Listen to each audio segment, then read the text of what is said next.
saudaraku, kita ini semuanya untuk itu nggak jadi begitu aja. Atau kalau kita berdoa jadi begitu aja, tidak. Ada bahagian kita yang harus kita lakukan.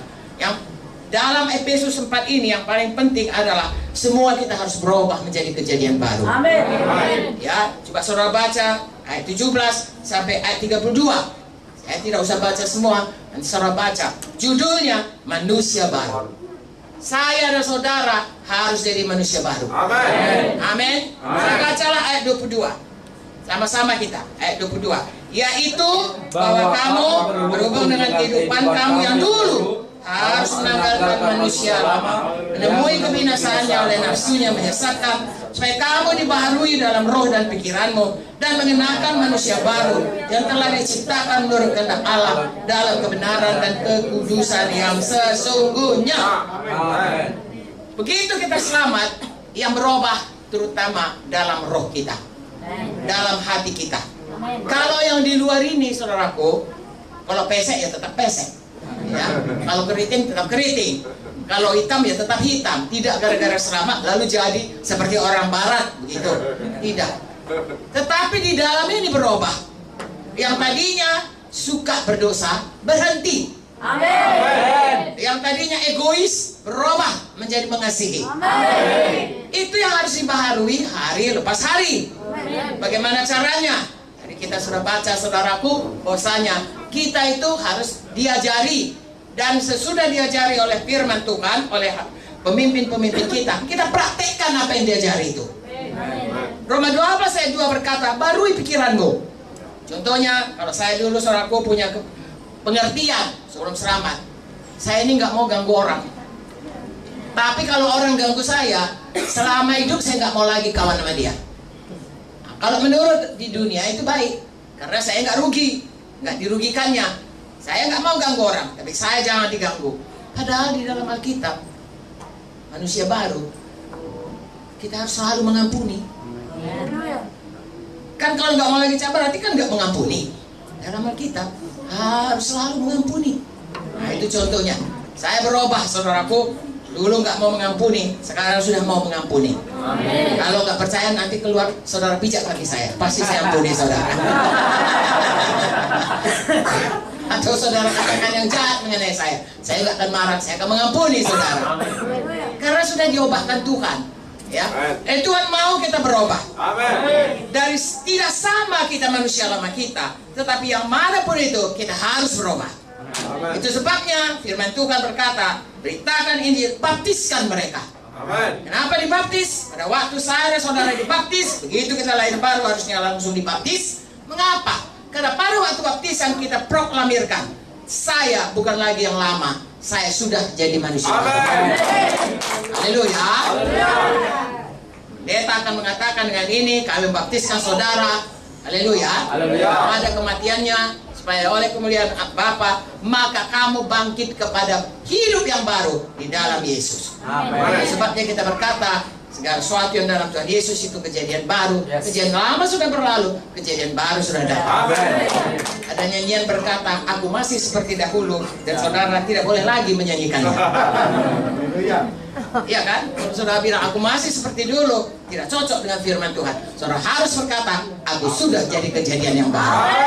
Dan terus dibaharui. Kalau saudara lihat di sini ada beberapa contoh, ya. Ayat 25 sampai ayat 32, kalau dilihat itu, pertama sekali yang paling penting berubah adalah mulut kita. Yang dimulai dari hati kita. Ayat 25 berkata, buanglah dusta. Berkatalah benar seorang kepada yang lain, karena kamu sama anggota. Jangan berdusta. Amen. Ya, penyelidikan dari gereja berkata 90% anak-anak Tuhan masih mau berbohong.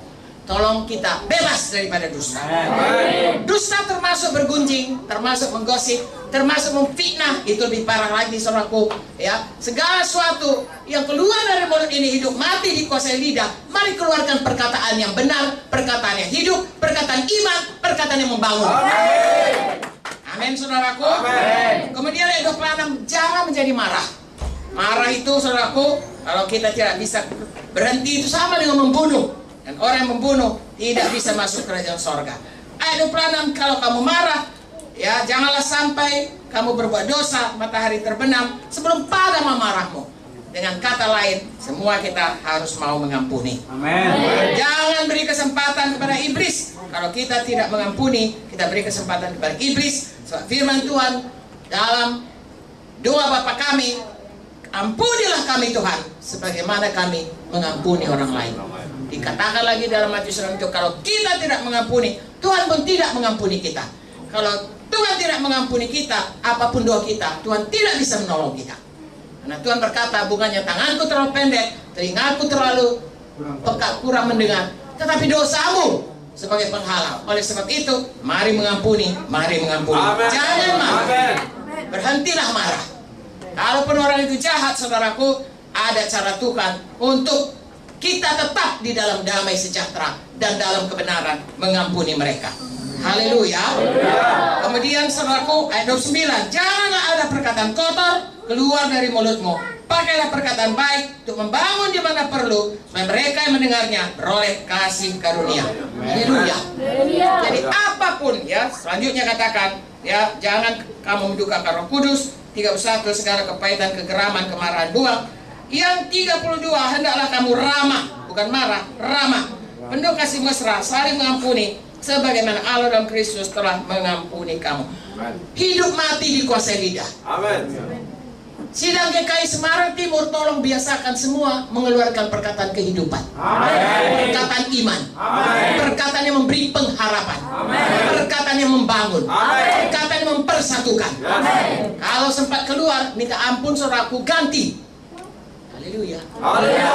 Ubahkan hidup kita menjadi hidup baru, di mana setiap perkataan adalah perkataan yang membangun, memberikan kasih karunia, perkataan yang memberi kehidupan. Amin. Haleluya. Haleluya. Saya percaya saudaraku, ini jadi dalam sidang ini. Saya melihat saudara terus bertumbuh. Saudara setia mau berubah di dalam Tuhan. Bagaimana supaya kita tetap bisa bertumbuh? Semua kita tahu kita harus lengket sama Tuhan. Bicara melekat berbatang. Saudara harus tetap melekat kepada Tuhan. Yesus sudah di sorga. Bagaimana kita tetap melekat? Ada Roh Kudus. Roh Kudus berikan Tuhan kepada saudara. Patuhi Roh Kudus. Apa yang dikatakan oleh Roh Kudus? Saudara tahu Roh Kudus seperti polisi. Tidak ada dikatakan, tapi dialah yang selalu mengingatkan kita. Saudaraku, kalau saudara langgar lampu merah, Pak polisi prit, nggak langsung dihukum, diingatkan. Bapak langgar tadi ya, saya beri peringatan. Betul? Nah, saudara kemudian berbuat apa? Diingatkan. Saudaraku, jangan dilanggar terus, nanti ditangkap polisi. Kalau di dalam dunia, saudaraku, dalam kehidupan kita, kalau kita langgar, yang mengambil kesempatan adalah setan untuk membuat segala macam hal untuk menyulitkan kita. Karena apa? Karena kita tidak mau bertobat. Saudaraku, mari semua kita bersungguh-sungguh hati mau dekat, melekat kepada Tuhan. Dengan tetap patuh kepada Roh Kudus. Satu lagi, patuh pada firman Tuhan. Amin.